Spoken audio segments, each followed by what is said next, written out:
திடீர்னு கமெண்ட் பார்த்தேன். எம்டி அமெரிக்கன் பிரசிடென்ட் எலெக்ஷனுக்கு கண்டெஸ்ட் பண்ண ஜெயிலில் இருந்து வருகிறார். எல்லாருக்கும் வணக்கம். நான் Vijayakeerthi. Duty to express our opinion அப்படிங்கிறது ஒவ்வொரு மனிதன் கடைபிடிக்க வேண்டிய ஒன்று அப்படின்னு நான் நினைக்கிறேன். உங்களோட விளைவு தான் இந்த விஜயகீர்த்திகா அப்படிங்கிற சேனல பார்த்துட்டு இருக்கோம். இன்னைக்கு நம்ம முக்கியமான டாபிக் பார்க்க போறோம். அசோக் ஸ்மிருதி நம்ம கூட இணைந்திருக்காரு. நிறைய அவர்கிட்ட பேசுறதுக்கு இருக்கு. வாங்க வீடியோக்குள்ள போலாம்.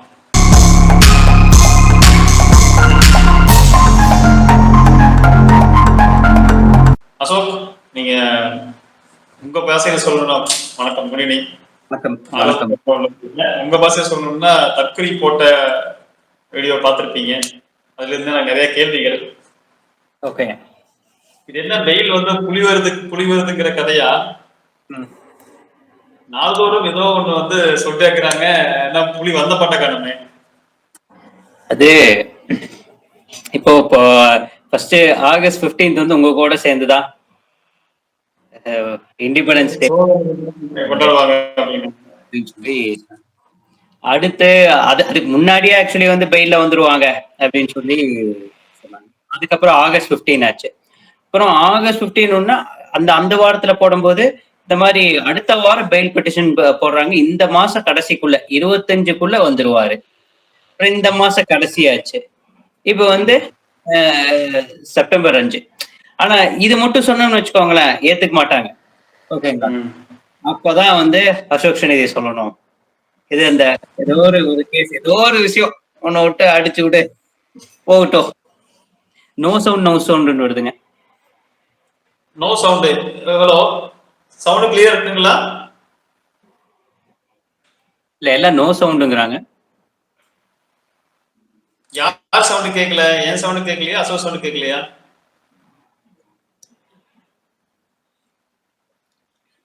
சார், நோ சவுண்ட்னா யாருடைய சவுண்ட் கேட்கல?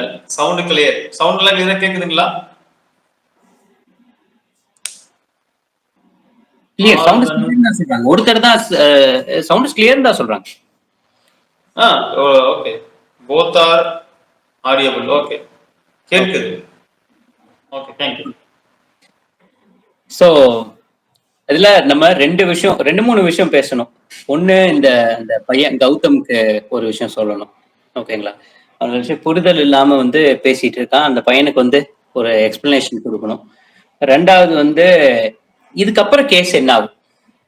ஓகேங்க, அது வந்து எல்லாருமே தெரிஞ்சுக்கணும். இந்த கேஸ் வந்து எப்படி போகும், என்ன ஆகும் அப்படிங்கறதெல்லாம் நான் ப்ரீவியஸ் ஏதாச்சும் ஒரு கேஸை சொல்லி நான் சொல்றேன். ஓகேங்களா? இது எனக்கு பிடிக்குதோ பிடிக்கலையோ, இது நீங்க வந்து தெரிஞ்சுக்கோங்க. அப்பதான் வந்து இந்த கேஸை நீங்க எப்படி அணுகலாம் அப்படின்னு இது பண்ணலாம். எனக்கு ஒரே ஒரு கேள்வி இடையில, இப்போ வந்து செப்டம்பர் 2 அல்லது 3 அவர் வந்து அன்னைக்கு பெயில் வந்து அப்ளை பண்ணுவாங்க, அன்னைக்கு வெளியே வந்துருவாங்க அப்படின்னு சொல்லிட்டு அவர் சொன்ன உதாரணங்கள் என்னன்னா, நன்னடத்தின் அடிப்படையில வெளியே வந்துருவாரு அப்படின்னு சொல்றாங்க. அவர் வந்து போய் சரண்டர் ஆயிருக்காரு, 60 நாள் வந்து விசாரணைக்கு ஒத்து வச்சிருக்காரு. அப்போ இவர் வந்து குற்றவாளி அல்லங்கிற அடிப்படையில வெளியே வரல, நன்னடத்தை உள்ள நல்ல பையனா இருந்திருக்காரு. சரி, கொஞ்சம் போய் வெளியே இருக்கட்டும். மெரிட் இந்த பெயில் பெட்டிஷனோட மெரிட் அப்படின்னு சொல்லிட்டு அப்படியெல்லாம் கிடையாது. நம்ம சட்டத்துப்படி 10 வருஷம் தண்டனை கொடுக்க வேண்டிய ஒரு குற்றத்துல வந்து ஜெயிலுக்குள்ள போனா பெயில் வந்து 60 நாள் ஆகும். 10 வருஷத்துக்கு மேல என்ன 90 நாள் ஆகும். இப்ப நீங்க வந்து ரீகலெக்ட் பண்ணணும். என்னத்தை ரீகலெக்ட் பண்ணணும்?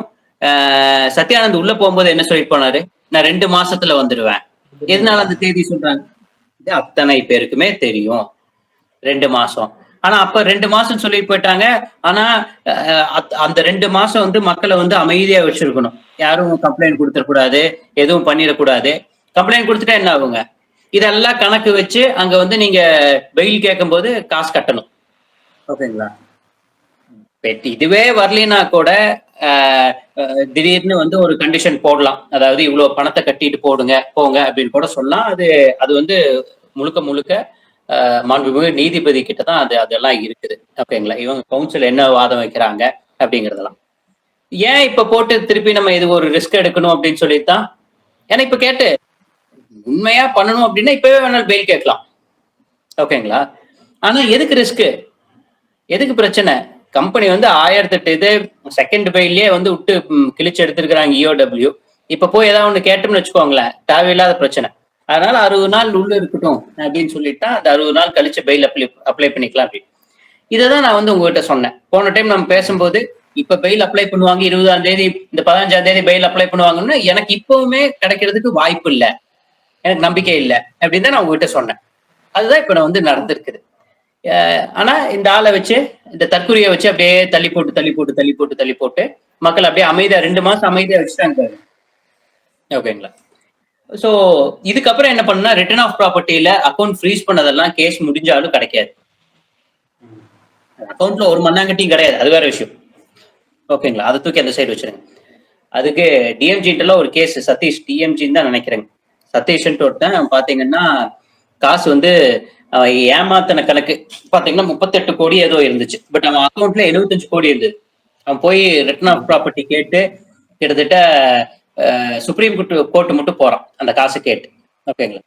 ஆனா அதுல வந்து என்ன சொல்லிட்டாங்க அப்படின்னா, இந்த காசு உனக்கு சோர்ஸ் ஆஃப் இன்கம் காமின்னு கேட்டாங்க. என்ன சோர்ஸ் ஆஃப் இன்கம்? இந்த இவ்வளவு காசு வருது, சோர்ஸ் ஆஃப் இன்கம் காமின்னு சொல்லி அவனால அது வாங்கவே முடியல. அவன் வாழ்க்கை எப்படி முடிஞ்சது தெரியுங்களா? செத்துட்டாங்க. எப்படி செத்தான் தெரியுங்களாங்க? இந்த மக்கள் எல்லாம் வந்து அவங்ககிட்ட கேட்டு அவனை டார்ச்சர் பண்ணி சூசைட் பண்ணி செத்தான். என்ன கம்பெனி பேர் சொன்னீங்க? டிஎம்ஜின்னு நினைக்கிறேங்க.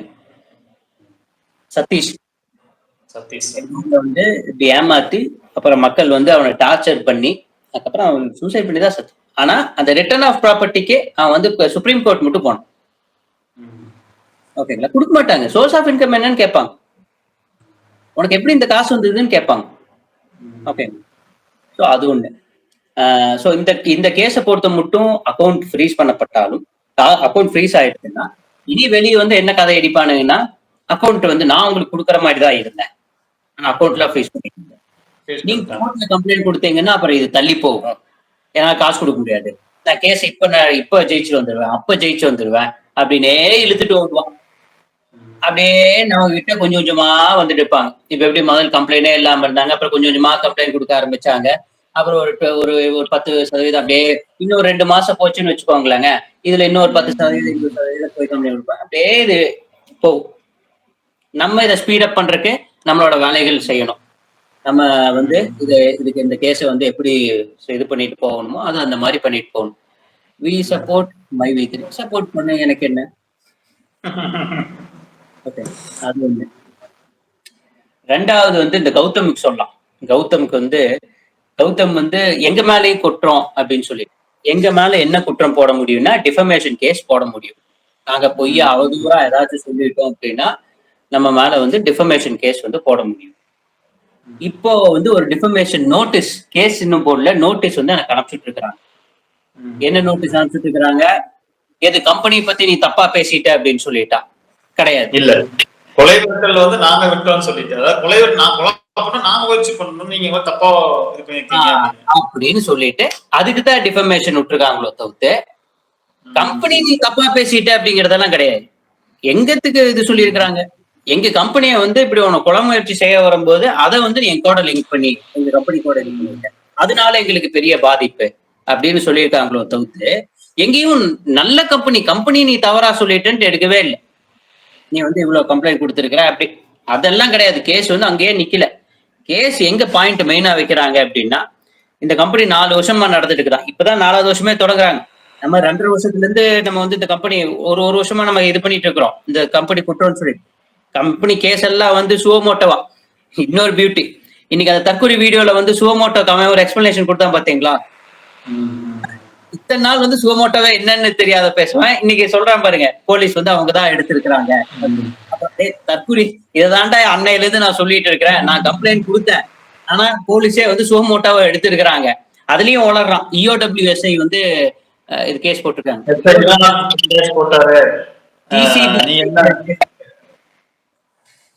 எத்தனை பேர் கம்ப்ளைண்ட் கொடுத்தாங்க? 5 பேரு. கேஸ் போட்டது SI தானே. ஆனா நீங்க வந்து 2451 கோடி ப்ராஜெக்ட் இன்வால்வ்டு அப்படின்னு சொல்றீங்க, இன்னுமா விசாரிக்கிறீங்க? எதுக்கு விசாரிக்க தெரியனால? அதனால வந்து அவன் தற்கொலை வந்து முழுக்க மவுத் பீஸா, அந்த நிறுவனத்துக்கு மவுத் பீஸா செயல்பட்டு இருக்கான். அவன் தெரிஞ்சது பண்ணலாம். அதனாலதான் வந்து நம்ம அவனை வந்து சொல்றோம் அந்த மாதிரி. பட் வேற இந்த கௌதமையில நம்ம என்ன நினைச்சோம்னா, ஒரு யங்ஸ்டர் நேத்து வந்து அந்த வீடியோ அந்த நீங்க அனுப்பிச்சுட்ட வீடியோ கூட பார்த்திருந்தேன். கௌதம் வந்து அப்படி பேசியிருக்கான் அப்படின்னு சொல்லிட்டு முந்தா நேத்து எப்போ அனுப்பிச்சுட்டு இருந்தீங்க பார்த்த அந்த வீடியோ. அதுல வந்து சொல்றான், நாங்க செய்யறதும் தப்பு தானே. நாங்க தப்பு அப்படின்னா எப்ப எங்க மேல இது பண்ணலாம்னா இந்த கம்பெனி வந்து எங்க மேல டிஃபர்மேஷன் நோட்டீஸ் போடலாம். யாரு வேணாலும் சோசியல் மீடியால என்ன வேணாலும் பேசலாம். யாரு வேணாலும் பேசலாம். ஆனா என்ன பேசுறோங்கிறது மேட்டர். ஓகேங்களா? யாரு வேணாலும் எப்படி வேணாலும் பேசலாம் அப்படிங்கிறது கிடையாது. இதுல கம்ப்ளைண்ட் கொடுக்கணும் அப்படின்னா அந்த கம்பெனி வந்து எங்க மேல கம்ப்ளைண்ட் கொடுக்கணும். என்னன்ட்டு நீங்க வந்து தவறா அவதூறு பரப்புறீங்க அப்படின்னு சொல்லிட்டு கொடுக்கணும். நாங்க வந்து நீ மோசடி பண்றேன்னா நாங்க வந்து கம்ப்ளைண்ட் கொடுக்கலாம். அதுல செக்ஷன் 5 என்ன சொல்லுதுன்னா ஸ்கேம்னு சொன்னதுக்கு அப்புறம் இப்ப நீ பேசுறது அப்படிங்கிறது கிடையாது. நீ அந்த கம்பெனிக்கு ஆள் பிடிச்சு கொடுத்துட்டு இருந்தேனாவே அது வந்து செக்ஷன் 5ல வந்துடும். அதை வந்து நம்ம வந்து சொல்லிட்டு பின்னாடி ஒரு ரிட்டு போடுவோம். நான் லெட்டர் எழுதி வச்சிருக்கிறேன், போடணும். இன்னைக்கெல்லாம் கொஞ்சம் பிஸியா இருந்தனால போட முடியல. நாளைக்கு வந்து கண்டிப்பா போட்டு ஒரு ஆர்டிஐயும் போட்டு விடுறேன். அது முடிச்சதுக்கு அப்புறம் 2 நாள்ல நான் ஒரு ஆர்டிஐயும் போட்டு அதை நான் உங்களுக்கு 2 நாள்ல கொடுக்குறேன். அதை பத்தி பேசுங்க கண்டிப்பா. ஓகேங்களா? ஒண்ணு. அதனால அவன் புரிஞ்சுக்காம பேசிட்டு இருக்கிறான். அதுக்கப்புறம் பின்னாடி வழக்கு வந்து அந்த பர்டிகுலர் மெயின் கேஸ்ல வந்து இவனை சேர்க்கப்பட்டா இவனுக்கு என்ன பிரச்சனைகள் வரும், லைஃப் எந்த மாதிரி போகும் அப்படிங்கறதெல்லாம் புரியாம பேசுறான். பேசட்டும், ஒன்றும் பிரச்சனை இல்லை. வேற என்ன பேசணும்னு சொல்லிட்டு இருந்தோங்க இந்த கேஸ்ல. இதுல வந்து பாத்தீங்கன்னா இப்ப வந்து எம்டி வந்து வெயில்ல வந்த உடனே எல்லாருக்கும் ஒரு பெரிய சர்ப்ரைஸ் இருக்கு அப்படின்னு சொல்லியிருந்தாங்க. சோ அந்த சர்ப்ரைஸ் என்னவா இருக்கு நீங்க என்ன கெஸ் பண்ணுங்களேன்? எனக்கு ஒரு சர்ப்ரைஸும் இருக்காதுங்க. ஒரு சர்ப்ரைஸும் இருக்காது. சர்ப்ரைஸ் வந்து என்ன சொல்லுவாங்கன்னா இந்த மாதிரி எல்லாரும் பேமெண்ட் கொடுத்துருவோம் சர்ப்ரைஸ் இருக்குங்கிற மாதிரி மக்கள் வச்சுட்டு இருப்பாங்க. பேமெண்ட்க்குலாம் வாய்ப்பே இல்லை. பேமெண்ட் கொடுக்கணும்னு வச்சுக்கோங்களாங்க, இந்த வீடியோவும் அப்படியே அனுப்பிச்சு விட்டு 12வது நிமிஷம் அவங்களே பார்த்து சொல்லுங்க. ஓகேங்களா? இந்த we support my with reacts அப்படின்னு சொல்லிட்டு இருக்கிறாங்கல்ல, அவங்களுக்கும் பார்த்து நீங்க எல்லாம் என்ன பண்றீங்கன்னா இதை அனுப்பிச்சு விட்டு 12வது நிமிஷத்துல இருந்து ஏதோ அசோக் பேசியிருக்கான் அது என்னன்னு பார்க்க சொல்லுங்க. நம்ம சில தகவல்கள் என்னென்னலாம் எடுப்போம் அப்படின்னா, என்னென்னலாம் வெளிக்கொண்டு வர இருக்கிறோம் அப்படின்னா, நாங்க ஒரு சர்ப்ரைஸ் வச்சிருக்கிறோம். சத்யானந்த் வந்த உடனே விஜயலட்சுமி அலைஸ் பாப்பாத்தி, ஸ்ரீதேவி, வேணுகோபால், ஈஸ்வரன், கவுண்டரு, இவங்க அத்தனை பேர்த்தோட சொத்துக்களும் ரிலீஸ் பண்றதுக்கு நாங்க தயார் நிலையில் இருக்கிறோம். யாரோட பேர் சொல்றீங்க? பாப்பாத்தின்னு சொல்றதா விஜயலட்சுமின்னு சொல்றதான்னு தெரியல. ஸ்ரீதேவி, வேணுகோபால், ஈஸ்வரன், இவங்க எல்லாம் என்னென்ன சொத்துக்கள் வாங்கி இருக்காங்க, என்னென்ன சீர்ல வந்து என்னென்ன நகை போட்டிருக்கிறாங்க. அவங்க பக்கத்து வீட்டுல வந்து ஒரு கூத்தெல்லாம் தெரியுங்களாங்க. பக்கத்து வீட்டுல எல்லாம் என்னன்னு சொல்லிட்டு இருக்கிறாங்க, இந்த மாதிரி வந்து இவங்கனால ஹெலிகாப்டரே வாங்கிட்டு தனியா ஹெலிகாப்டர் வாங்கிட்டே போக முடியும், அந்த இடத்துக்கு காசு இருக்குதுங்களா. சத்யானந்த் வந்து பக்கத்து வீட்டுல சொல்லிட்டு இருக்கிறது என்ன சொல்லிட்டு இருக்காருங்க, ஹெலிகாப்டர் வாங்கிட்டு போக முடியும்னு சொல்லி பேசிட்டு இருக்கிறாருங்க. அவங்க வீட்டுல ஃபேமிலிஸ் வந்து பேசிட்டு இருக்கிறாங்க. நமக்கு நம்ம அதை எல்லாமே நம்ம வெளிக்கொண்டு வருவோம். ஓகேங்க. எங்க அது பேர் என்னங்க, வாகரபாளையத்துல சொத்து வாங்கினாலும் நாங்க வெளிக்கொண்டு வருவோம். இதெல்லாம் நான் எதர்ச்சியா சொல்றேங்க, எனக்கு தெரிஞ்செல்லாம் நான் சொல்ல இல்ல. அமிர்தா ஸ்கூல்ல பக்கத்துல நீங்க இடம் வாங்கி வீடு கட்டினாலும் அதையும் வெளிக்கொண்டு வருவோம். ஓகேங்களா? இல்ல நீங்க ஏக்கர் கணக்குல வந்து விவசாய பூமி வாங்கினாலும் நாங்க வெளிக்கொண்டு வருவோம். இல்ல 25 லட்சத்துக்கு கார் வாங்கினாலும் வெளிக்கொண்டு வருவோம். இல்ல கார் வாங்கி வேற ஒரு கார் வாங்கி 60 லட்சத்துக்கு கார் வாங்கி நீங்க வந்து 20 பேர் இது மேலதாளத்தோட வந்து நீங்க வாசிச்சு உங்க ஊர்ல போனாலும் அந்த வீடியோவை வெளியிடுவோம். ஓகேங்களாங்க? அது மாதிரி நமக்கு வந்து தகவல் எக்கச்சக்கம் இருக்கு. நீங்க விஜயராகவன் சொத்துக்கள் வெளியிட்டதானே பாத்தீங்க. நான் மட்டும் விஜயராகவனோட சொத்துக்கள் வெளியிட்டது மட்டும் தானே பாத்தீங்க. இந்த அத்தனை சொத்துக்களும் கம்ப்ளைண்ட் வந்து கொஞ்சம் கொஞ்சமா கம்ப்ளைண்ட் ரைஸ் ஆகும்போது இந்த சொத்துக்களை நாம் கண்டிப்பாக பூர்வீக சொத்தா இருந்தா கூட இந்த கேஸ்ல நம்ம அட்டாச் பண்றதுக்கு வேலைகள் செய்வோம். ஓகேங்களா? கூடுதலான ஒரு தகவல், சத்யானந்த் வந்து அவங்க ஒய்ஃபோடைய குடும்பமும் சரி இவங்களும் சரி கறிக்கடை தான் வச்சிருந்தாங்க, ஒரு மட்டன் ஸ்டால் தான் வச்சிருந்தாங்க. கறிக்கடை ஏங்க ஒரு கம்பெனி 2009 இருந்து இவங்க என்ன பண்ணிருக்காங்கன்னு எடுக்கிறோம். அப்ப இதெல்லாம் நாங்க எடுக்க மாட்டோமா? கறிக்கடை இதுக்கு முன்னாடி ஓப் காலேஜ்ல எங்க வச்சிருந்தாங்க? அது ஓனர் கூட என்ன சண்டை? அதுக்கப்புறம் இப்ப எங்க கொண்டு போய் வந்து வச்சிருக்கிறாங்க? அந்த கடையில இருந்து இவ்வளவு வருமானம் வருமா? இல்ல நீங்க ஏர்போர்ட் எக்ஸ்பான்ஷன்ல வந்து இருகூர்லயும் காலப்பட்டியிலையும் வித்த சொத்துக்கள்ல வச்சு இவ்வளவு வாங்கிட முடியுமா? இது எல்லாமே நம்மளும் எடுப்போம் இல்லைங்க. நம்ம எடுப்போமா எடுக்க மாட்டோம்டா? இல்ல A to Z எடுப்போம். நாங்க ஒரு சர்ப்ரைஸ் வச்சிருக்கோம். 12 நிமிஷத்துல இருந்து 16 நிமிஷத்துக்கு மட்டும் பார்க்க சொல்லுங்க. நம்ம ஒரு சூப்பர் சர்ப்ரைஸ் வச்சிருக்கிறோம். A to Z இந்த டாக்குமெண்ட் நம்பர், இந்த இதுல இருந்து ஏர்போர்ட் எக்ஸ்பென்ஷன்ல இவ்வளவு காசு வந்திருக்கு, இவ்வளவு பிரிச்சிருக்கிறாங்க. இது எல்லாம் A to Z நம்ம வெளியிடுவோம். இது வரைக்கும் நம்ம வெளியிட்ட தகவல்லையே இந்த நிறுவனத்துக்கு சப்போர்ட்டா முகத்தை காமித்து பேசுறவங்க 2 பேர், கார்த்திக் பிள்ளை அப்புறம் இப்ப கௌதம் வந்து பேசிட்டு இருக்கிறாங்க. முகத்தை காமிக்காம பேசுற எத்தனையோ பேர் கூட அவங்க சொல்லக்கூடிய ஒரு டேட்டா கூட அவங்ககிட்ட இல்லை. யாருக்கிட்டையுமே எந்த ஒரு ப்ராப்பர் டேட்டா இல்லை. நாம வெளியிட்டோம் எத்தனை பேர் கம்பெனி டைரக்டர் அப்படின்னு நாம வெளியிட்டோம், எத்தனை டைரக்டர் வெளியே போனாங்க வெளியிட்டோம், கம்பெனி ஜிஎஸ்டி என்னாச்சு, கம்பெனி எல்லாம் வெளியிட்டோம். ஒரு டேட்டா யாராவது வெளியிட்டு பேச சொல்லுங்களேன். ஏதாவது ஒரு டேட்டா வெளியிட்டு பேசுனா நமக்கு வேல்யூ பாயிண்டா இருக்கும். வாய்க்கு வந்தது எல்லாம் அடிச்சு விடுறாங்க, எல்லாமே பேசுறாங்க சும்மா. அதாவது இவங்களுக்கு என்னன்னா, ஓகே ஒருத்த மேல இந்த குற்றச்சாட்டு வச்சுக்கிட்டோம்னா, அதாவது 60 லட்சம் வாங்கிட்டா, யாரா 60 லட்சம் கொடுக்குறான்?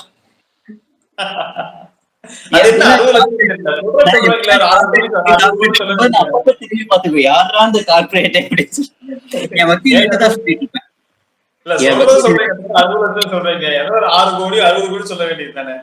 இல்ல அவன் என்ன ஒருத்தன் தூக்கி விட்டான் பாருங்க, 100 கோடி தூக்கி விட்டான் பாருங்க. போஸ்டர் அடிச்சு 100 கோடி. நான் ஒரு போஸ்டர் கூட எங்க உறுப்பினர் எல்லாம் கிழிக்கிறான்னு சொன்னாங்க. நான் எதுக்கு கிழிக்கிறோம்? நமக்கு அது வேலை கிடையாது. இவனை கேஸ்ல போட்டு பாத்துக்கலாம்னு சொல்லிட்டு டிஃபமேஷன் கேஸ் 21 நாளைக்கு ஹியரிங் வருது கேஸ்ல. அதெல்லாம் ஞாபகப்படுத்திட்டீங்க. இப்ப இன்னொன்னு, அதாவது மைத்திரிக்கு சாதகமா மைத்திரிக்கு அகைன்ஸ்டா பேசுறவங்க எல்லார் மேலையும் நாங்க வந்து ஆக்ஷன் எடுப்போம். எம்டி வெளியே வந்த உடனே அடுத்தது வந்து அவங்க மேல இன்ஃபர்மேஷன் வந்து ஒரு இது பறக்கும், அவங்களுடைய நோட்டீஸ் பறக்கும் அப்படின்னு சொல்லியிருக்கிறாங்க. இப்போ கார்த்திக் பிள்ளை அவர் எங்க இருக்கிறாரு அப்படிங்கிற முகவரியோட அவர் பேசல. இந்த கௌதம் தம்பி பேசுறாருன்னா ஏதோ ஒரு வீடியோல மட்டும் ஒரு போன் நம்பர் குறிப்பிட்டு இருக்காரு, அவர் எங்க இருக்காருங்கிற முகவரியோட பேசல. இன்னும் முகத்தை காமிக்காம பேசக்கூடிய யாருமே வந்து சரியான ஒரு முகவரி, சரியான தொடர்பு எண்ணை கொண்டு பேசல. நீங்க எல்லாம் இதை மட்டும் கொடுங்க, எத்தனை பேச நோட்டீஸ் திருப்பி உங்களுக்கு வருதுன்னு மட்டும் பாருங்க. ஒண்ணுமே வேணாம்ப்பா, எனக்கு வந்து தற்குறியோட அட்ரஸ் கொடுங்க, ஓகேங்களா? நீங்க போய் பாதுகாப்ப வேணாலும் நின்னுக்கோங்க, நாங்க எங்காச்சும் பக்கத்துல வர மாட்டோம். நாங்க லீகல் சட்ட ரீதியான ஃபைட். அவங்க மேல இப்ப சம்மன் வந்து எங்கெங்க அனுப்பிச்சிருக்குமோ அதெல்லாம் அனுப்பிச்சிருக்கிறோம். எத்தனை CSR அவங்க மேல போடப்பட்டிருக்குன்னு கூட தற்குறிக்கு தெரியாது. எத்தனை பெண்களை வந்து அசிங்கமா பேசி, இந்த கேப்ல கரூர்ல ஒரு பொண்ணை வந்து அசிங்கமா பேசி அதுவும் CSR ஆயிருக்கு. கரூர்ல தற்குறிக்கு அகேன்ஸ்டா CSR வந்து ஆயிருக்கு. தொடர்ந்து பெண்களை வந்து தவறா பேசிட்டு வந்துட்டு இருக்கிறான். இதெல்லாம் ஒண்ணு சேர்த்திட்டு இருக்கிறோம். அதெல்லாம் கண்டிப்பா ஒரு கேஸ் வந்து நடக்கும். அதையும் நீங்க பார்க்கதான் போறீங்க, அதெல்லாம் பார்க்கதான் போறீங்க. நம்ம வெயிட் பண்ணிட்டு இருக்கோம், குவைட்டா இருக்கோம் அப்படின்னா we are doing hell a lot of work. இதுல வந்து பெரிய ஒர்க் வந்து நம்ம வந்து செஞ்சுட்டு இருக்கோம். செக்ஷன் கிராவிட்டின்னு சொல்லி 2 மாசம் எப்படி இழுத்தாங்க, அதான் இப்போ வந்துருவாரு. ஆகஸ்ட் 5ஆம் தேதி வந்துருவாரு. 15ஆம் தேதி உங்களோட தான் செலிப்ரேட்டே பண்ணுவாரு, உங்க வீட்டுலதான் சாப்பிடவே செய்வாரு. என்னென்னலாம் சொன்னாங்க. அடுத்த வாரம் நாங்க கேஸ் போட்டுருவோம். சீனியர் கவுன்சிலர்கிட்ட பேசிட்டோம், 20ஆம் தேதி போட்டா 45 நாள் கரெக்டா வெளியே வந்துருவாங்க. நான் என்ன சொன்னேன்? வாய்ப்பே கிடையாது. அவன் சொல்லி, அந்த தற்கொலை சொல்லி ஒரே ஒரு விஷயம் நடந்திருக்கா சொல்லுங்க? ஒரே ஒரு விஷயம். உன்னை வந்து இப்ப அந்த செப்டம்பர் 2 மட்டும் இது பண்றதுக்காக ஒரு சர்ப்ரைஸ் வச்சிருக்காரு. என்னது? வெளியே வந்து காசு கொடுக்க போறாருங்க. சாத்தியமே இல்லாத விஷயங்கள். செப்டம்பர் 2 என்ன சர்ப்ரைஸா இருக்குன்னா, இல்ல இந்த டைம் பெயில் வந்து ட்ரை பண்ண முடியல, அடுத்த 30 நாள் கழிச்சு தான் பண்ண முடியும்னு சொல்லிட்டாங்க. 60 நாள் கழிச்சே கண்டிப்பா வந்து பெயில் இது பண்ணா பெயில் கிடைக்கும். ஒரே நாள்ல கூட நம்ம வந்து நம்பர் பண்ணிக்கலாம் கேஸ. கண்டிப்பா வந்து இந்த கேஸ் 10 வருஷத்துக்குள்ளதான இது இருக்குங்க, அதனால கண்டிப்பா கிடைக்கும். பட் இட் இஸ் நாட் ஈஸின்னு வச்சுக்கோங்களேங்க. அதாவது பெயில் கிடைக்கிறது நான் சொல்றேன், பெயில் கிடைச்சிடும். பெயில் கிடைச்சதுக்கு அப்புறம் life is not going to be easy for ரொம்ப கஷ்டமான லைஃபா இருக்குங்க. எல்லா மக்கள் வந்து தொடர்ந்து கேள்வி கேட்க ஆரம்பிப்பாங்க. இந்த மாதிரிலாம் ரொம்ப இதாகும். எங்க போட முடியும்? இப்ப 7 மாசம் ஆச்சுங்க. பிப்ரவரி மாசத்துல இருந்து குடுக்கணும். இப்ப அடுத்து செப்டம்பர் 9வது மாசம் வந்துச்சுன்னா கிட்டத்தட்ட 8 மாசம் காசு பே பண்ண வேண்டியது இருக்கும். ஓகேங்க. பிப்ரவரி மாசமே குடுக்கல. பிப்ரவரியோட தான் மார்ச்ல குடுக்கணும், அது குடுக்கல. ஜான்வரியோடது பிப்ரவரியில குடுத்தாங்க. பிப்ரவரி, மார்ச், ஏப்ரல், மே, ஜூன், ஜூலை, ஆகஸ்ட், இப்ப வந்து செப்டம்பர் மாசம் வந்தாச்சு. கிட்டத்தட்ட 7 மாசம். 7 மாசத்துக்கு நேத்து ஒருத்தர் வீடியோ போட்டிருந்தாரு. அந்த வீடியோல போட்டிருந்தாரு. 10% உங்களுக்கு வந்து ரிட்டர்ன் கொடுக்கறதா எடுத்துக்கிட்டா கூட ஒரு மாசத்துக்கு 245 கோடி தேவை. இது வந்து டெட் மினிமம். நிறைய பேர் அதிகமா வாங்குறாங்க. அப்படின்னா 300 கோடி, கிட்டத்தட்ட 245ல இருந்து 300 கோடி வரைக்கும் கொடுக்க வேண்டியது இருக்கும் மாசத்துக்கு. அப்ப இந்த 7 மாசத்துக்குன்னா எவ்வளவுங்க? 1500 1600 கோடி கொடுக்கறதுக்கு வாய்ப்பு இல்லைன்னா அவரு சொல்றாரு. ஓகேங்களா? சோ எங்க இருந்து காசு கொடுப்பாங்க? இவ்வளவு காசு எங்க இருந்து கிடைக்குங்க? சும்மா இஷ்டத்துக்கு ஒருத்தன் போட்டிருக்கான். இந்த மாதிரி வந்து ஒரு பொருள் வந்து 10,000 பீஸ் ஒரு சோப்பு விற்கிறோம், அதுக்கு வந்து 5 ரூபா லாபம்னு போட்டா, இல்ல 50 ரூபா லாபம்னு போட்டாவே அவ எவ்வளவு ஆச்சுன்னு பாருங்க. அது வெறும் 50 லட்சம்டா. உன்னோட 100 ப்ராடக்டே வித்தா கூட உனக்கு வந்து அவ்வளவு காசு வராதுடா. 50 லட்சம் 5 கோடி, ப்ராப்ளி ஒரு 50 கோடி. 50 கோடிங்களா? சரி, 5 லட்சம் தான் கிடைக்குங்கிற மாதிரி போட்டுதானே ஏதோ அந்த மாதிரி 5 கோடி தான் கணக்கு எழுதியிருந்தாரு. இந்த மாதிரி வந்து 5 கோடி தான்டா, உங்களுக்கு கொடுக்க வேண்டியது 200 கோடி இருக்கடா, இதெல்லாம் வச்சு கொடுக்க முடியாது அப்படின்னு சொல்லி போட்டுருந்தாங்க. சும்மா அடிச்சு என்னென்னமோ பேச வேண்டியது. அதனால இந்த கேஸ் வந்து கண்டிப்பா இந்த உங்க கூட இருந்தவங்க, இந்த கம்பெனி வாங்கினதுக்கு அப்புறம் சொத்துக்கள் யார் யாரெல்லாம் அவங்க கூட இருந்து சொத்துக்கள் வாங்கியிருக்காங்களோ அது எல்லாத்தையுமே வந்து அட்டாச் பண்ணுவாங்க இந்த இது கேஸ்ல. அட்டாச் பண்ணல அப்படின்னா நம்ம கேட்போம், நம்ம கேள்வி கேட்போம், அட்டாச் பண்ண வைப்போம். அவங்க அதுக்கும் மேல கம்ப்ளைண்ட்ஸ் இருந்துச்சு அப்படின்னா அவங்க பூரிய சொத்தையும் இதில் அட்டாச் பண்ணி மக்களுக்கு வாங்கி கொடுக்கறதுக்கான என்னென்ன வேலைகளும் நம்ம வந்து செய்வோம். இது வந்து அவங்க சைடு. நம்ம ஒரு சர்ப்ரைஸா என்டையர் என்னென்ன சொத்து வாங்கி இருக்கிறாங்க, அவங்க மனைவி பேர்ல என்ன சொத்து வாங்கி இருக்கிறாங்க, மனைவி கூட பிறந்தவங்க கூட சேர்ந்து என்ன சொத்து வாங்கி இருக்கிறாங்க, சீர் என்ன சீரும் சிறப்புமா ஒரு சீர் வந்து நடத்தினாங்க, அதுல என்னென்ன சொத்து வாங்கியிருக்காங்க, எவ்வளவு நகை வாங்கி இருக்கிறாங்க, எல்லாமே நம்ம வெளியிடுவோம். ஓகேங்களா? நம்ம இவ்வளோ டேட்டா எடுத்து வச்சிருக்கிறோம் இல்லைங்க. நம்ம அமைதியா இருக்கிறோம் அப்படின்னா நம்ம சரி இதுல விஜயராகவன் தான் மெயின் கல்பிரேட்டு, அவனை வந்து தண்டிக்கணும் அப்படிங்கிறதுக்காக தான் அமைதியா விஜயராகவனோட சொத்துக்களை வெளியிட்டோம். இவங்க இந்த சைடு துள்ளுனாங்கன்னா அத்தனையுமே வெளியெடுப்போம். ஓகேங்களா? அது எவ்வளவு டேட்டா வச்சிருப்போம் அவ்வளோ டேட்டா வச்சிருக்கிறோம். அவங்களுக்கு கூட மறந்த டேட்டா எல்லாம் கூட நம்ம வச்சிருப்போம். அது ஒண்ணு. கௌதம்க்கு வந்து அதுதான், கௌதம் இந்த கேஸ்ல கண்டிப்பா உறுதியா கௌதம் மட்டும் இல்ல, இப்ப நிறைய பேர் வந்து பாத்தீங்கன்னா வந்து ஆதங்கத்துல பேசுறாங்க. ஓகேங்களாங்க? சில பேர் ஆதங்கத்துல பேசுறாங்க. இப்ப அந்த கனா மாதிரி எல்லாம் கனா வந்து ஒரு இடத்துல வந்து இது பேசியிருந்தாங்க, எங்க கட்சியை வந்து தவறா பேசியிருந்தாங்க. அப்ப நான் கூப்பிட்டு கேட்கும் போது அதெல்லாம் நாங்க பேசவே இல்லையே அப்படின்னு சொல்லிட்டாங்க. சோ கனா எல்லாம் கூட ஒரு ஃபேமிலி, அவங்க வந்து கொஞ்சம் வாழ்க்கை முன்னேறி வரணும்னு நினைச்சாங்க. இது ஒரு சோர்ஸ் உண்மையாலுமே நம்பினாங்க.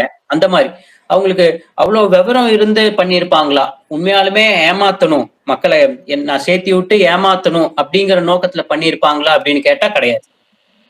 எனக்கு வந்து இதுல உறுதியா நான் நம்புறேன். அவரு, இந்த ரமேஷ் அண்ணா, அதுக்கப்புறம் அந்த மலர்வெளின்ட்டு ஒரு லேடி போட்டு அதெல்லாம் ஒரு ஆதங்கத்துல பேசுறாங்க, அப்படிதான் வீடியோ போட்டாங்க. அவங்களெல்லாம் எனக்கு ஒரு பெருசா வருத்தம் எல்லாம் கிடையாது. இதுக்கும் என்ன ரொம்ப ரொம்ப மோசமா பேசுறது பாத்தீங்கன்னா அந்த ப்ராஃபிட் பிளாட்ஃபார்ம் அப்படின்னு சொல்லித்தான் வந்து பேசுனாங்க.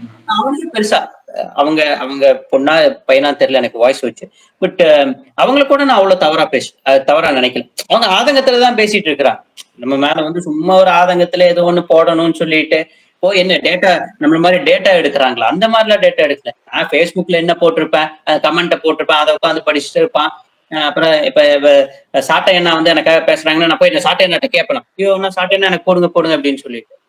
சாட்டை என்ன வந்து போடுறாங்கன்னா சந்தோஷம் அப்படின்னு சொல்லிட்டு, ஆனா வாழ்த்துக்கள், நன்றி, இவ்வளவுதான் பேச்சு பரிமாற்றம்.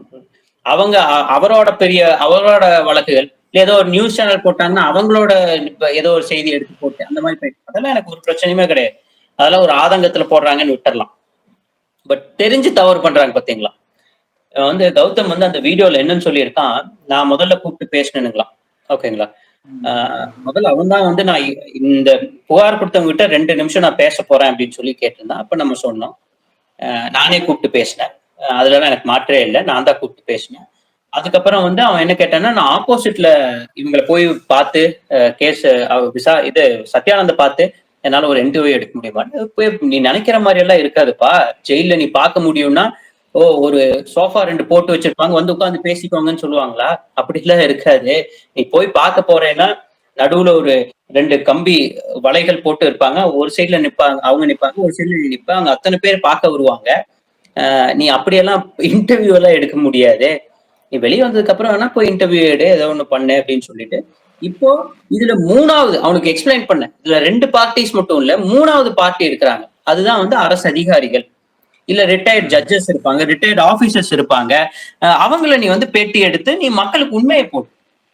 நான் சொன்னது நீ நம்ப வேண்டிய அவசியம் இல்லை அப்படின்னு சொல்லிட்டேன்னா, நான் அவங்ககிட்ட அவ்வளோ கிளாரிட்டி கொடுத்தேன்.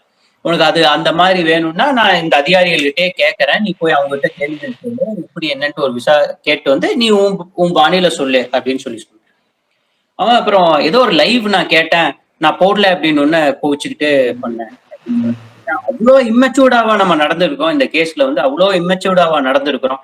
என்னமோ எவனோ என்ன பேசுறான் அப்படின்னு சொல்லிட்டு நானும் வந்து அசிங்கமா பேசிக்கிட்டு எங்காச்சும் ஒரு இடத்துல நம்ம அந்த மாதிரி எல்லாம் மீறி நம்ம போயிருப்போங்களா? அதெல்லாம் கிடையாது. நம்ம டீசெண்டா இந்த என்டையர் கேஸ்ல நம்ம வந்து என்ன இதுவோ அதை வந்து பேசிட்டு பண்ணியிருக்கிறோம். அந்த பையன்கிட்ட வந்து எந்த தகவல் தெரியுங்களா? அந்த சொத்து வந்து இப்ப விற்கிறதுக்கு முயற்சி செஞ்சுட்டு இருக்கிறாங்க. அது நம்ம அந்த இடத்துல போயிட்டு ஆதாரத்தோட அந்த அந்த இடத்தோட வீடியோ எடுத்து இந்த மாதிரி சொல்லியிருக்கோம். இது நீ மக்களுக்கு கொண்டு போய் சேரு. அதனால ஒரு 1000 குடும்பங்கள் காப்பாற்ற முடியும்னா 10.5 கோடி வந்து அந்த இடம் விலை பேசி இருக்கிறாங்க. அது காப்பாற்ற முடியும் அப்படின்னா கிட்டத்தட்ட 1000 குடும்பங்களை நம்ம காப்பாற்ற முடியும். சொல்லு, அது புரிஞ்சுக்கிட்டாங்கன்னா இல்லைன்னா விட்டுரு அப்படின்னு சொல்லு. இவனுக்கு இஷ்டம் இல்லைன்னா என்ன சொல்லியிருக்கணும்? கௌதம் என்கிட்ட கூப்பிட்டு, ஆனா எனக்கு இஷ்டம் இல்லை, நான் அதை செய்யல அப்படின்னு சொல்லியிருக்கணும். அவன் வந்து அதுக்கப்புறம் இதுவே பண்ணல. அதுக்கப்புறம் பார்த்தாதான் நீங்க வந்து என்கிட்ட சொன்னீங்க வீடியோ, நம்மளும் விட்டாச்சு. அவ்வளவுதான். நீங்க சொன்னப்ப கூட நான் கௌதம்க்கு ஒரு டைம் இது பண்ணி ஒரு டைம் பேசலாம்னு சொல்லிட்டு கூப்பிட்டேன், எடுக்கல, அதோட விட்டாச்சு. அவ்வளவுதான். ஆனா நம்ம சட்ட ரீதியா இதையும் தாண்டி வந்து ஒரு சைடா பேசணும் அப்படின்னு சொல்லி முயற்சி பண்றது தவறு. அது மக்களை வந்து தப்பா டைரக்ட் பண்றது. அது பண்றதுக்கு நம்ம விடக்கூடாது. அது வந்து கண்டிப்பா நம்ம வந்து வழக்கு இது பண்ணுவோம். தற்கொலையை வந்து நாங்க நார்மலா இது பண்ண மாட்டோம். தற்கொலைக்கு எல்லா கேஸையும் நாங்க ஒண்ணு சேர்த்துக்கிட்டு இருக்கிறோம். வெயிட் அண்ட் வாட்ச், அவ்வளவுதான். சத்யானந்த் ஒரு 2ஆம் தேதி ஒரு சர்ப்ரைஸ் வச்சிருக்கோம். நாங்க ஒரு சர்ப்ரைஸ் வச்சிருக்கிறோம். அது ஸ்மாலஸ்ட் தான் நான் சொல்றேன் இல்லைங்க. பக்கத்து வீட்டுக்காரங்க கிட்ட அவங்க ஃபேமிலி வந்து இப்படி எல்லாம் பேசுறாங்க. எங்க இந்தியா ஃபுல்லா எங்களுக்கு தொழில் இருக்கு. இதெல்லாம் ஜோக்ஸ் எல்லாம் இல்லைங்க. ஏதாவது ஒண்ணு நான் ஸ்ட்ராங்கா பேசுறேன்னா அந்த தகவல் அவங்க பேசினதெல்லாம் வைக்காம நான் அவங்க மாமியார் போய் அங்க பக்கத்துல அப்படிலாம் மாமியாரோ யாரோ அவங்க வீட்டுல மூத்தவங்க போய் இப்படி பேசியிருக்காங்க. அவ்வளவு சொத்து இருக்கு, ஹெலிகாப்டர்ல வர அளவுக்கு சொத்து இருக்குது அப்படின்னு சொல்லி. அந்த கோயம்புத்தூர்ல கூட்டின கூட்டத்தை கூடங்க அவங்க ஒரு செகண்ட் கூட ஐயோ இது தவறு, இது மோசடி பண்ணிட்டோம் அப்படின்ட்டுலாம் நினைக்கவே இல்லைங்க. ரொம்ப பெருமையா தான் நினைச்சுட்டாங்க. புரியுதுங்களா? எதுங்க? நான் கூப்பிட்டு இத்தனை பேர் வந்திருக்காங்க அப்படின்னு. ஆமா ஆமா. ஏன்னா அதுக்கு முன்னாடி அவங்க குருநாதர் வேற கட்சி வேற ஆரம்பிக்கிறேன்னு சொல்லிட்டு இருந்தாரு. அப்படிங்களா? கட்சி ஆரம்பிச்சு எங்களுக்கு பேர பின்னாடி 60 லட்சம் பேர் இருக்கிறாங்க, அதுல சாம்பிள் தான் இருப்பாங்க அப்படிங்கிற மாதிரியான ஒரு அப்பவுமே அப்படிதான் பேசிட்டு இருந்தாங்க. பாத்தீங்கன்னா அதுக்கப்புறம் தான் வந்து அந்த கட்சி ஆரம்பிக்கிறதுக்கு உறுப்பினர் ஒரு கட்சி நடத்துறதெல்லாம் எளிதெல்லாம் இல்லைங்க. ரொம்ப பெரிய கஷ்டமான விஷயம், ரொம்ப ரொம்ப கஷ்டமான விஷயம். ஓகேங்களாங்க? ஏதோ அவ்வளோ ஈஸிங்கிற மாதிரி எல்லாம் வந்து பண்ணிக்கிட்டோம். அதை எதுவும் பண்ணிக்கிட்டு, ஏன்னா மக்களுக்கு தெரியாம இருக்கிறதுனால அதை வந்து என்ன வேணாலும் பேசுறேன். ஏன் பாமர மக்கள்னு சொல்றேன்? பாமர மக்கள்ங்கிறது தவறான வார்த்தை கிடையாது, தவறான வார்த்தையே கிடையாது. பாமர மக்கள்ங்கிறது என்ன தெரியுங்களா? ஒரு விஷயம் ஒருத்தருக்கு தெரியாம இருக்கும். எனக்கு என்ன எல்லாமே தெரிஞ்சிடுங்களா? நான் எவ்வளவு முறை சொல்லியிருக்கேன், விவசாயத்தை பத்தி, கம்ப்யூட்டர் இதெல்லாம் பத்திலாம் எனக்கு அவ்வளவுதா பெருசா தெரியாது. இன்னொரு 2 விஷயத்துல நான் ஸ்ட்ராங்கா இருப்பேன். இந்த மக்கள் இதுல சேர்ந்திருக்கிறவங்க வந்து இந்த நிறுவனத்தை பத்தியுமே ஒரு தொழில் எப்படி நடக்கணும்னு பத்தி தெரியாம இருக்கிறாங்க. அவங்களுக்கு அது விவரம் புரியாம இருக்கிறாங்க. அவங்கள பாமர மக்கள்னு சொல்றேன். ப்ராப்ளி நான் நீங்க விவசாயத்தை பத்தி டீப்பா நீங்க வந்து பேசுனீங்க, அதாவது இந்த மாசம் இதெல்லாம் வரும், அதெல்லாம் வரும், இதுதான் விளை வைக்கிறதுக்கு இதெல்லாம் நீங்க பேசுனீங்க அப்படின்னா நான் அதுல பாமர மக்களா இருப்பேன். நீங்க வந்து சொன்னீங்கன்னா எனக்கு புரியாம இருக்கும், அதுல நான் பாமர மக்களா இருப்பேன். இந்த வழக்கை பொறுத்த வரைக்கும் அவங்க பாமர மக்கள் இது ரிட்டர்ன் ஆஃப் ப்ராப்பர்ட்டி போட்டெல்லாம் வந்து அக்கௌண்ட் ஃப்ரீஸ் பண்ணதெல்லாம் கொடுக்கவே மாட்டாங்க. முதல் அக்கௌண்ட்டுக்குள்ள ஒண்ணுமே இருக்காது. ஓகேங்களா? இவங்க இதெல்லாம் சூட்டிப்பா ஏன் தலைமறைவா இருந்தாங்க? இவ்வளவு விஷயம் இதுக்குள்ள இருக்குதுங்க. நம்மகிட்ட போன் பண்ணி பேசிட்டு இருந்தாரு. அவர் வந்து பாத்தீங்கன்னா மெக்கானிக்கல் இன்ஜினியர் படிச்சிருக்காரு. ஒரு நல்ல நிறுவனத்துல ஒரு மேனேஜர் அப்படிங்கிற ஒரு கேட்டகரியில இருக்கிறாரு. அவங்க மைவேத்திரியில அவங்க குடும்பம் அவங்க எல்லாம் போட்டுக்கிறாங்க. அவருக்கு இன்னமும் புரியல மைவேத்திரியுடைய எந்த மாதிரியான பிசினஸ் மாடல், அதாவது இவங்க போர்ஜரின்னு சொல்றது ஒண்ணு, இன்னொன்னு இந்த ஆப் வந்து க்ளோஸ் பண்ணாங்க இல்லையா பிளே ஸ்டோர்ல இருந்து, க்ளோஸ் பண்ணியும் இந்த ஆப் வந்து இப்ப எப்படி ரன் ஆகுது அப்படின்னு அவருக்கு புரியல.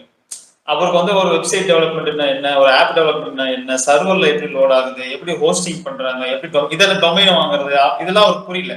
இத்தனைக்கும் நல்லா படிச்சவர் தான், ஒரு மேனேஜர் கேட்டகரியில் இருக்கிறாரு. அப்ப எல்லா துறையிலும் உள்ளவங்களும் எல்லா துறையிலும் எக்ஸ்பர்ட்டா இருக்க மாட்டாங்க.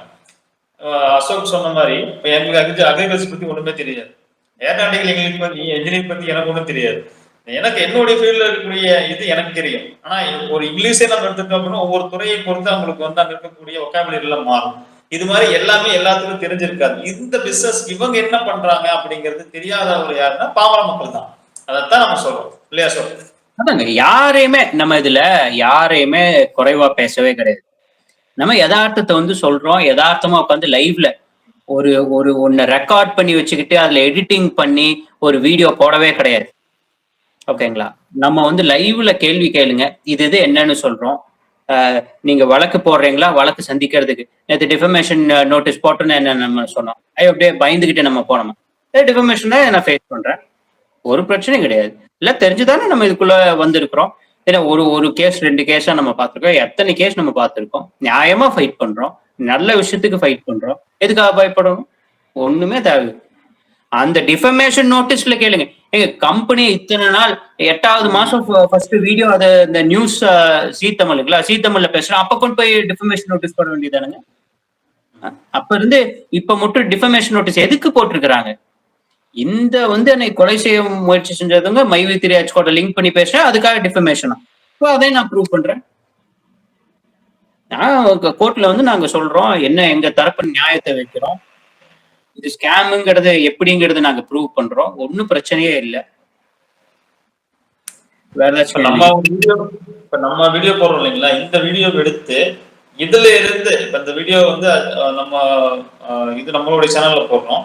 இதை எடுத்து அங்கங்க ஒரு சின்னதா வந்து ஒரு பிளே பண்ணி அதுல இருந்து எடுத்து போடுறது, இது மாதிரியான விஷயத்தை எங்களுடைய போட்டோ எடுத்து அந்த போட்டோவை போட்டு ரொம்ப ஒரு மோசமான ஒரு வார்த்தைகள் போட்டு வீடியோ போடுறது, இதை போடக்கூடிய இதுக்கு எல்லாரும் இன்ஃபர்மேஷன் தாராளமா கொடுக்கலாம். இப்ப நீங்க எல்லா பேரும் உங்களுடைய போன் நம்பர் கொடுக்கல, உங்க அட்ரஸ் கொடுக்கலன்னா உங்களை கண்டுபிடிக்கிறது பெரிய விஷயம் கிடையாது.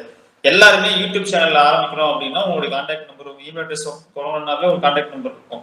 ஜஸ்ட் சைபர் கிரிமினல் நம்பர் கொடுத்தோன்னா டேட்டா ஈஸியா எடுத்துடலாம். அசோக் சொன்ன மாதிரி நீங்க எல்லாம் ஆதகத்துல பேசுறீங்க, நீங்க எல்லாம் வந்து இன்னமும் நாங்க உங்களை பாமர மக்கள் நினைக்கிறோம், அதனாலதான் உங்களை எதுவுமே சொல்லல.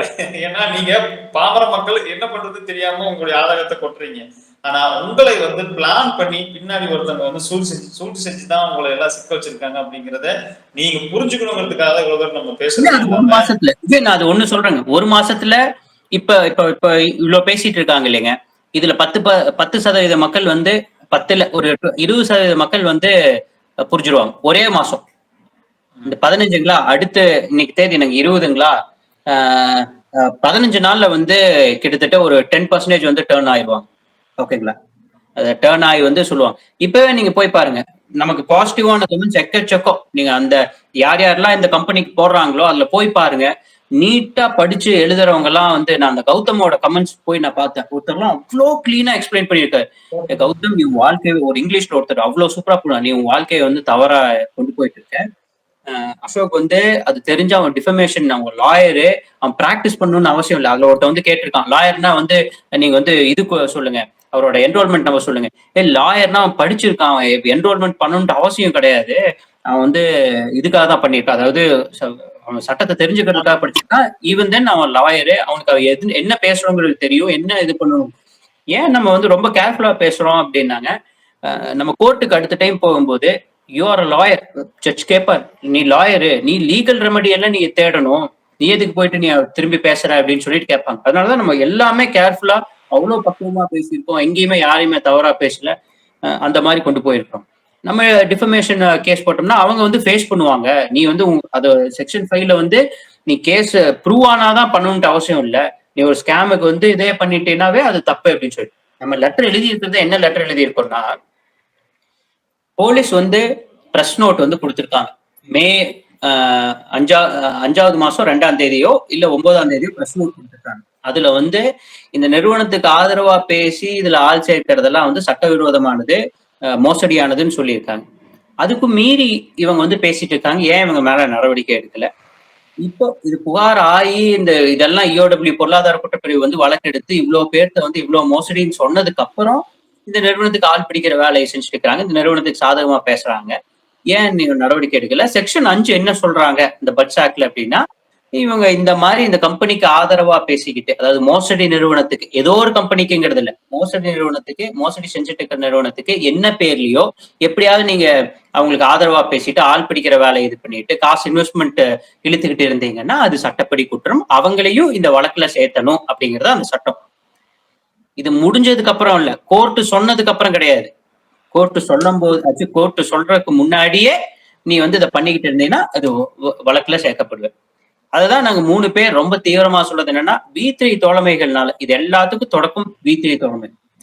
அந்த ஆளுக்கு நம்ம சொல்லி புரிய வச்சு கூட அவர் வந்து பண்ணிக்கிட்டு இருக்கிறாரு. தொடர்ந்து இந்த நிறுவனத்துக்கு ஆதரவா பொய் கதைகள் அதெல்லாம் பேசி, சம்பந்தமே இல்லாத டாபிக் எல்லாம் பேசி இந்த ஆளை பிடிச்சிருக்கிறது சேர்த்துருக்காங்க. அது ஒண்ணு. 2வது வந்து தற்குறி. 3வது வந்து கௌதம் தெரிஞ்சே தவறு பண்றான். கௌதம் கிட்ட சொல்றேன், இந்த நம்ம கிட்ட இருந்து எல்லா டாக்குமெண்ட்ஸும் வாங்குறான், ஓகேங்களா? ஏதாவது ஒரு டாக்குமெண்ட் படிச்சு காமிச்சிருக்கானா? இல்ல, எல்லாமே வாங்கியிருக்கான். அதாவது பெயில்ல கவுண்டர்லாம் போட்டதெல்லாம் வாங்கியிருக்கான். அவன் நியாயமான ஒரு ஆளா இருந்தா என்ன பண்ணியிருக்கணும்? இல்லையே, கவுண்டர்ல வந்து எங்கேயுமே ப்ராஜெக்ட்ங்கிற ஒரு வார்த்தை வரல. இல்ல, தெள்ள தெளிவா 8வது பாயிண்ட்ல வந்து சீட்டட், 9 லட்சம் பேரை சீட்டட்னு கவர்மெண்ட் சொல்றாங்க. ஒரு பொருளாதார குற்றப்பிரிவு இதை விசாரிக்கணும்னு கம்பீட்டன்ட் அத்தாரிட்டி, ஒவ்வொரு சட்டத்துக்கும் ஒரு அத்தாரிட்டி, ஒரு அதிகாரி இருப்பாங்க. அந்த அதிகாரியே வந்து இந்த நிறுவனத்தை மோசம்னு சொல்லி இருக்கிறாங்க. அப்படி சொல்லி இருக்கணும் இல்ல? நியாயமா இருக்கிறவனா 2 சைடும் வந்து சொல்லி இருக்கணும். அந்த மாதிரி வந்து அந்த கம்பெனிக்கு சப்போர்ட்டா மட்டும் பேசினா, அவங்க அம்மா இன்வெஸ்ட் பண்ணியிருக்காங்க, அவங்க அக்கா இன்வெஸ்ட் பண்ணியிருக்காங்க, இவங்க கீழே ஆட்களை எல்லாம் சேர்த்தி விட்டுருக்காங்க. அப்ப யார் சைட்ல அவன் பேசிட்டு இருக்க? யார் நடுநிலையா இல்லாம இருக்க? நீ சோசியல் மீடியால நீ என்னமோ சப்ஜெக்ட் பேசுறது இல்ல, இந்த மாதிரி ஒரு வழக்குன்ட்டு நீ பேச வந்துட்டேன்னா you have to be ready to face it. நீ ரெடியா நீ ஃபேஸ் பண்ணணும். நான் எனக்கு தெரியும் இந்த மாதிரி இதெல்லாம் எனக்கு பிரச்சனைகள் வரும், நான் வந்து அதை சந்திக்க போறேன்னு சொல்லித்தான் அதை வந்து பண்றேன். இதெல்லாம் முடியாம பண்றவங்க இது வரக்கூடாது. ஒருத்தர் போட்டிருக்காரு, பயம் வந்துருச்சு. ஆனா ஆமா, ரொம்ப ரொம்ப ரொம்ப பயம் வந்துருச்சு. இன்னமும் மக்கள் வந்து இது மாதிரியான கம்பெனி, எத்தனை கம்பெனி வந்தாலும் போய் பணத்தை போட்டே தான் இருப்பாங்க. இவங்க திருந்தவே மாட்டாங்க, பயம் எங்களுக்கு வந்துருச்சு. T2 வந்து அவரு வந்து பாவம். அவருக்கே அவர் என்ன பேசாருன்னு புரியுமான்னு எனக்கு தெரியல. அவரு அது வேற, அதாவது எல்லாருமே கமெண்ட்ல போட்டாங்கப்பா, அவர் வந்து ஸ்ரீநிதி ஆனதில்லப்பா, அசோக் ஸ்ரீநிதி அப்படின்னு சொல்லிட்டு. அவர் வந்து சத்யானந்தையும் உங்களையும் அந்த ஆள் இன்னும் ஒரு வீடியோ, அதாவது நன்றி சொல்லிக்கிறேன், சிஎம் லெட்டர் எழுதுற, சிஎம் பாக்குறதுக்கு முயற்சி செஞ்ச, என்னென்னமோ வந்து பேசிட்டு பாரு. பாவம், எனக்கு அவரு பார்த்தா கஷ்டமா தான் எனக்கு இருக்குது. அதாவது பரிதாபமா தான், அந்த மாதிரிதான் இருக்கு. அவரை தவறா கூட நான் இந்த சிச்சுவேஷனை பயன்படுத்திக்கிறவங்க இல்லையா, இது மாதிரியான கூட்டம். ஆமா, ப்ராப்ளி நான் எப்படி நினைக்கிறேன்னா, அதனால ஒரு நல்ல இன்கம் பண்ண முடியாது. இந்த மாதிரி ஒரு சூஸ் எடுத்திருக்கிறாரு, சில கேசஸ்கள் வந்து பேசுறாரு, எங்க ஃபேவரபிளா இருக்கோ அது பேசுறாருன்னு தான் நான் நினைக்கிறேன். அவருக்கு ஒரு இல்ல நான் இத்தனை பேர்த்த ஏமாத்தணும் அப்படிங்கிற இன்டென்ஷன் இருக்குமான்னு எனக்கு தெரியல. பட் வேற நான் சொல்றவங்களுக்கு எல்லாம் அந்த இன்டென்ஷன் இருக்கு. ஓகேங்களா? நீங்க ஒரு கொலை வழக்குலயே வந்து மென்ஸ்ரியா, அதாவது அவனுக்கு அந்த மோட்டிவ் இருக்கா, அது பண்ணணும்ட்டு போறானா அப்படிங்கறதெல்லாம் தான் பார்ப்பாங்க. சோ அதுதான் நான் இந்த கேஸ்ல வந்து பாக்குறேன். நிறைய யூடியூபர்ஸ் வந்து பேசுறாங்க, என்னென்னமோ சேனல் பேர், ஹை யூனிவர்ஸ், அது மார்க்கெட்டிங், இந்த மார்க்கெட்டிங், பிசினஸ் ஆப்ஷன், என்னென்னமோ பேர்ல வந்து பேசுறாங்க. இந்த கிருஷ்ணகிரியில பையன், அதெல்லாம் பார்க்கும்போது அவங்களுக்கு உண்மையாலுமே மக்களை ஏமாத்தணும்னு சொல்லிட்டு இது பண்றாங்களா, வீடியோ போடுறாங்களாங்கிறதுனா இல்ல, உறுதியா இல்ல. எல்லாருமே நல்லவங்க தான். யாரு இந்த வீடியோஸ் போடுறவங்களா? பட் தெரிஞ்சு தவறு பண்ணுவாங்க பாத்தீங்களா? இது தெரியும், அவங்களுக்கு உறுதியா தெரியும், மனசார அவங்களுக்கு வந்து தெரியும் இது வந்து மோசடி. அவங்களதான் நம்ம வந்து இது பண்ணணும். அது அவங்களதான் இந்த கேஸ்ல இருக்கும். நம்ம ஏனோ தானோ ஒருத்தர் பேசிட்டான்னு சொல்லிட்டு வழக்கு போடணுங்கிற இன்டென்ஷன் நமக்கு இருக்கக்கூடாது. அது விஜய் உங்களுக்கா இருக்கட்டும், எனக்கா இருக்கட்டும், இதுல சாதகமா பேசுறவங்க யாருக்குமே அந்த இன்டென்ஷன் இருக்கக்கூடாது. யார வந்து தெரிஞ்சுக்கிட்டே அந்த தவறு பண்றாங்களோ அவங்களை விடக்கூடாது. கண்டிப்பா சார். ஓகே, நம்ம இன்னொரு வீடியோல மீண்டும் நிறைய பேசுவோம். எல்லாருக்கும் வணக்கம். இன்னைக்கும் இணைந்து நம்மளுடைய லைவ்ல கலந்து இருந்த நம்ம வியூவர்ஸ் எல்லாருக்குமே மீண்டும் ஒரு நன்றி சொல்லிக்கலாம். மீண்டும் இந்த வாய்ப்பை சந்திக்கலாம். என் கூட நிக்கிற அத்துணை பேருக்கும் எங்கள் கூட விஜய், நானு, இந்த மாதிரி நிறைய நல்லவங்க சேர்ந்து வேலை செய்யறோம். யங்ஸ்டர்ஸ் எல்லாருமே இளைஞர்களா இருக்கோம். ஒரு மோசடிக்கு எதிராக வந்து இவ்வளவு குரல் கொடுக்குறோம். நீங்க வந்து எங்க கூட நிக்கிற அத்துணை பேருக்குமே மிகப்பெரிய நன்றிகள். எங்களுக்காக சப்போர்ட்டிவா நிறைய போய் கமெண்ட் போடுறீங்க, கேள்விகள் கேட்கறீங்க, உங்க எல்லாத்தையுமே பாராட்டுறேன். ஒரு ஒரு ஒரு ஒரு கெட்டதுக்கு எதிராக வந்து நிக்கணும் அப்படின்னு சொல்லி நீங்க நிக்கிறதே பெரிய விஷயம். அவங்க எல்லாத்துக்கும் நன்றி. இந்த கேள்வியை கேளுங்க. அவங்க தைரியமா முகத்தை காமிச்சு, அட்ரஸ காமிச்சு, எல்லாம் காமிச்சு பேசுறாங்க. தற்குறி, நீ தைரியம் இருந்தா ஒரு அட்ரஸ கொடு. இத கண்டினியூஸா கேளுங்க. அட்ரஸ் வந்து கண்டினியூஸா கேளுங்க. அத்துணை பேரும். என்னுடைய பர்சனல் நம்பரு, என்னோட அபிஷியல் நம்பர் ரெண்டுமே நான் வந்து ஓப்பனா வெளியிட்டிருக்கேன். அசோக் 2 நம்பர் வெளியிட்டிருக்காரு, முகவரி வெளியிட்டிருக்காங்க, நானும் முகவரி வெளியிட்டிருக்கிறேன். இதை நாம எவ்வளவு தூரம் ஸ்ட்ராங்கா எடுத்து பேசுறோம், நாங்க யாரு எங்க இருந்து பேசுறோங்கிற வெளிப்படையான ஒரு தொடர்பு எண்ணை கொடுத்து, தொடர்பு முகவரி கொடுத்து பேசுறோம். உங்களை கைட் பண்ணக்கூடிய யாராவது கௌதம், அந்த டிராவல் வீலர் கௌதமோ, ஜிஎஸ் டிராவல் வீலர் கௌதமோ, இல்ல கார்த்திக் பிள்ளையோ, மற்ற எல்லாருமே யாரு எங்க இருந்து பேசுறாங்க அப்படிங்கிற ஒரு கிளியர் கம்யூனிகேஷன் கிடையாது. இன்னும் சில பேர் கிட்ட கேட்கறாங்க, கியூநெட் பத்தி நீங்க கியூநெட் பத்தி பேசுங்கன்ட்டு ஒரு கமெண்ட் போட்டே இருக்கிறாரு. இப்போ கியூநெட் வந்து நடந்து பல வருஷம் ஆச்சு. இப்ப நடந்துட்டு இருக்கிற இந்த பிரச்சனையில நம்ம என்ன சொல்றோம், ஒரு பானை சொத்துக்கு ஒரு சோறு பதங்கிற மாதிரி இந்த விஷயத்தை எடுத்து நம்ம இதுக்காக ஃபுல் பிளெக்ஸடா வந்து மக்கள்கிட்ட கொண்டு போய் சேர்த்துட்டு இருக்கிறோம். நீங்க அதை பத்தி பேசல, நீங்க இதை பத்தி பேசல. எத்தனையோ கம்பெனி இருக்கும்போது நீங்க வந்து மையத்தை எடுக்கணும்னு பணத்தை போட்டீங்க. விஜய், நான் ஒரு பாயிண்ட் மட்டும் ஆட் பண்ணிக்கிறேன். ஏன் இந்த இன்னொரு நிறுவனம் வந்து ஆரம்பிப்பாங்க, இன்னொரு ஆப் ஆரம்பிப்பாங்க அப்படின்னா, நம்ம சட்டத்துல இருக்கிற ஓட்டை இதுதான். நீங்க மோசடி செஞ்ச அத்துணை பேருமே போய் பாருங்க. அத்துணை பேருமே இதுல இருந்து பெயில்ல வராங்க இல்லைங்க, அடுத்த ஒரு கம்பெனி ஆரம்பிச்சிருவாங்க. எங்க ஊர்ல ஒருத்த மணிகண்டன் சொல்லிட்டு கிரீன் கிரெஸ்ட்னு சொல்லிட்டு ஒரு நிறுவனம், நம்ம அதை வந்து 2019 அதை வெளிக்கொண்டு வரோம். அதுல யார் என்னென்ன இன்வெஸ்ட் பண்ணிருக்காங்க அத்தனை டேட்டாவுமே நம்ம போட்டிருப்போம். 2019 என்னோட ஃபேஸ்புக்ல போய் பார்த்தீங்கன்னா, அவன் இங்க முடிச்சு அவன் ஒய்ஃப்ல இருந்து அத்தனை பேருமே போய் ஜெயிலுக்கு போனாங்க. ஒய்ஃபு பொண்ணெல்லாம் கூட ஜெயிலுக்கு போனாங்க. பொண்ணோ பையனோ ஞாபகம் இல்லை, அவங்க எல்லாம் ஜெயிலுக்கு போனாங்க. திருப்பி போய் சேலத்துல இதே மாதிரி ஒரு கம்பெனி ஆரம்பிச்சோம். அதுல ஒரு 8 கோடி ஏதோ போட்டு ஆட்டை போட்டு கிளம்பிட்டு. சோ அது மாதிரிதான் இது திருப்பி ஆரம்பிப்பாங்க அப்படின்னு சொல்றாங்க. அப்படி ஆரம்பிச்ச அந்த சதீஷ் நான் சொன்னேன் இல்லைங்க, டிஎம்ஜி சதீஷும் வந்து இதை முடிச்சுட்டு இன்னொரு கம்பெனி ஆரம்பிக்கிறான். அந்த கம்பெனி அதுலயும் தூக்கி உள்ள வச்சிடுறாங்க. அதுக்கப்புறம் தான் வந்து போய் வாழ்க்கையை முடிச்சுக்கிறாங்க. சோ இதுதான் இவங்களோட கண்டினியூஸ் ரொட்டீனு. நீங்க விஜயராகவனோட டேட்டாவே எடுத்து பாருங்க. அப்புறம் வந்து இன்னொரு கம்பெனி, அதுக்கப்புறம் இன்னொரு கம்பெனி, அப்புறம் இப்போ அதுக்கப்புறம் தான் மையத்திராஜ். எனக்கு இதுல ஒரே ஒரு வருத்தம் வந்து என்ன அப்படின்னா, இதுல மெயின் கல்பிரேட் வந்து விஜயராகவன் இன்னும் அரெஸ்ட் பண்ணல அப்படிங்கிறது வருத்தம். Second scale. அதனாலதான் சத்யானந்தே நம்ம பெருசா இந்த டேட்டா எல்லாம் எப்பவோ எடுத்து வச்ச டேட்டா. இவங்க வந்து டிஃபர்மேஷன் போடும்போது அதெல்லாம் நம்ம பேசுறோம். பட் ஆனா இதெல்லாம் எப்பவோ எடுத்து வச்ச டேட்டா, என்டையர் டேட்டா எடுத்து வச்சிருந்தோம். என்னென்ன சொத்து வாங்கியிருக்காங்க, என்ன பண்ணியிருக்காங்க, அவங்க சீர் நடக்கும் போதெல்லாம் நாங்க அதெல்லாம் நம்ம பார்த்தோம். அந்த மாதிரி A to Z டேட்டா. இவங்க வந்து தோட்டம் வாங்குறாங்க, ஒரு தோட்டம் போய் வாங்குறாங்க, அது நம்ம பாக்குறோம். இவங்களுக்கு ஒரு இருகூறு இதுல எல்லாம் வந்து கொஞ்சம் இடம் இருந்து இந்த ஏர்போர்ட் எக்ஸ்பென்ஷன்ல அவங்களுக்கு கொஞ்சம் காசு வருது.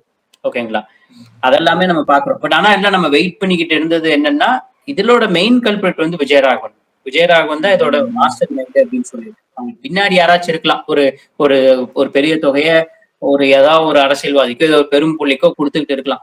பட் இதுல சத்யானந்தெல்லாம் செகண்டரின்னு தான் நம்ம வந்து பார்த்தோம். பட் இவங்க எல்லாம் இன்னொரு கம்பெனி திருப்பி ஆரம்பிப்பாங்களா அப்படிங்கிறது ஒரு பெரிய கேள்வி. பார்க்கலாம். இல்ல, இப்போ 5 பேர் கடைசியா போய் சத்யானந்தன் சந்திச்ச போது அவர் சொன்னார், இது என்னன்னா, இந்த நிறுவனத்துல ஒர்க் பண்ற ஒரு எம்ப்ளாயி கிட்ட நம்மளுடைய வியூவர்ஸ் வந்து, நான் அதுல வந்து பணம் போட்டிருக்கேங்க, எனக்கு பணம் வரலைங்கிற மாதிரி வந்து கால் பண்ணி ட்ரை பண்ணி பேசியிருக்காரு. அவர்கிட்ட பேசின ஆடியோ எனக்கு காமிச்சாரு. அவர் சொன்னது என்னன்னா 5 பேர் போய் நான் வந்து எம்டியை பார்த்துட்டு வந்தோம். எம்டி என்ன சொல்றாருன்னா மைவி 3 ஆட்ஸ் அவ்வளவுதான் முடிஞ்சு போச்சு. இதுக்கப்புறம் நம்ம வெளியே வந்து இன்னொரு கம்பெனி ஆரம்பிச்சுக்கலாம். இது அவ்வளவுதான் முடிஞ்சு போச்சு. இதுக்கு மேல யாருக்கும் பணம் கொடுக்க முடியாது அப்படின்னு சொல்லிட்டு சொன்னதாக அந்த அந்த நபருக்கு வந்து எனக்கு அதெல்லாம் அந்த போலீஸ்ல நீங்க ஜெயில் பார்த்துருந்தீங்கன்னா இதெல்லாம் பேச மாட்டீங்க. இப்படி எல்லாம் வாய்ப்பு கிடையாதுங்க. இது ஜென்ரலான ஃபார்முலா. அதான் ஜென்ரலான ஃபார்முலா. இந்த மோசடி ஆட்கள் எல்லாருமே இப்படி வெளியே வந்துட்டு அதுக்கப்புறம் அடுத்த இது வேற எங்காச்சும் போய் ஆரம்பிப்பாங்க. அந்த மாதிரி தான். பட் நீ அதுக்கப்புறம் இதுல ஒரு டைம் இந்த அளவுக்கு பெரிய ஸ்கேல்ல வந்ததுக்கு அப்புறம் நீ ஓடிட்டே தான் இருக்கும். வாழ்க்கை ஃபுல்லா ஓடிட்டே தான் இருக்கும். அது மக்கள் இனி ஒரு நம்ம சைடு வந்து இன்னொரு 20-25% வந்து திரும்புவாங்க. அந்த டைம்ல இருந்து இவங்க என்டையர் சொத்தை இது பண்ணி அவங்களுக்கு மக்களுக்கு வாங்கி கொடுக்குற வேலைகள்ல நம்ம இறங்குவோம். அப்பதான் பினாமி ஆக்ட் எல்லாம் நம்ம கொண்டு வருவோம். இந்த மக்களுக்கு பின்னாடி தெரியல நிறைய பேருக்கு. சத்யானந்தா அதாவது விஜயராகவன் தானே சொத்து வாங்கினாரு, அவர் தானே வித்தாரு. அவர் இந்த கம்பெனில எந்த இடத்துலயுமே கிடையாது. அதெல்லாம் பிரச்சனை இல்லைங்க. அவங்க கூட இருக்கிறவங்க எங்க நாங்க விஜயராகவன் சொத்து பட்டியல் எடுக்கும் போது அவன் டிரைவரோட ஒய்ஃப் பேர்ல வந்த சொத்தெல்லாம் எடுத்து போட்டோம் அப்படின்னா ஓகேங்களா. இப்போ இவங்க சைட்ல இவங்க ஃபேமிலி என்னென்ன வாங்கியிருக்காங்கன்னு நாங்க எடுத்து போடுவோம்ல. அது எல்லாத்தையுமே கொண்டு வருவோம். ஒருத்தர் எல்லாம் நம்ம எடுத்துட்டு வருவோம். ஓகே ஓகேங்க பிரதர். தேங்க்யூ.